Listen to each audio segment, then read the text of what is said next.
Hi, this is Cheryl Cannon, and I'm coming to you live from my living room in Cincinnati, Ohio, where I have just finished reading a book called Not Quite Burned Out, but Crispy Around the Edges. It's a book written by Sharon Draper, who is a teacher and an award-winning writer, and it's a collection of stories and poetry about the lives of teachers, and it's really meant to be inspiration for the teachers of today and how to be successful and how to make a difference and not give up their passion of teaching if they run into any difficulties.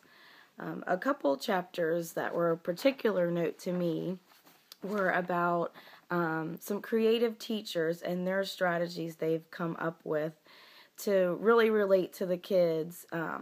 They were having kind of trouble with vocabulary and writing skills, and this one teacher decided to use their rules instead of her rules to really relate to them. All they seemed to care about was popular brand names and restaurants and media. So she decided to build a town that was called Golden Arches, I guess, relating to McDonald's.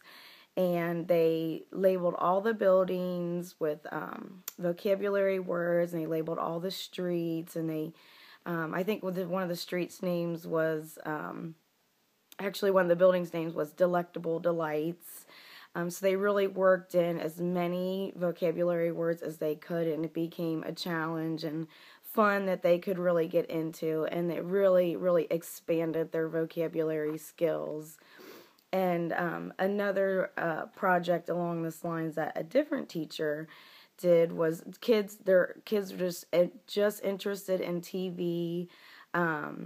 She decided to have the kids watch TV and research and write down commercials they saw, and then really take a TV show, and they had to learn all about the TV show and write the producers and the writers and see what their jobs entailed. And then after all that research, she had them design their own and write and produce their own TV shows that semester in school. So they really got to learn that it's the TV, though entertaining, it had a lot of work involved, and also really, really helped all their writing skills. And so these teachers found things that the kids were interested in learning.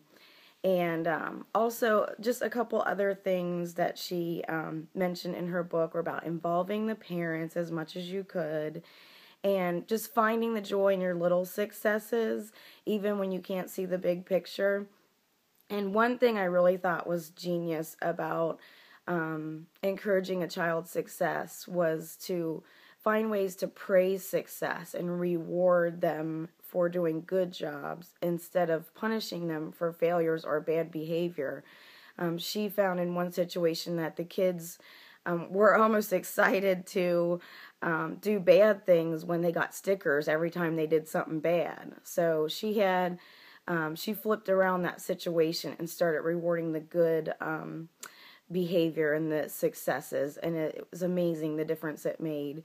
And basically the final point is just to never give up and know that you are making a difference, even if you may not have the impact on every single child the way you think and the way you hope, but to never give up because you are making a difference.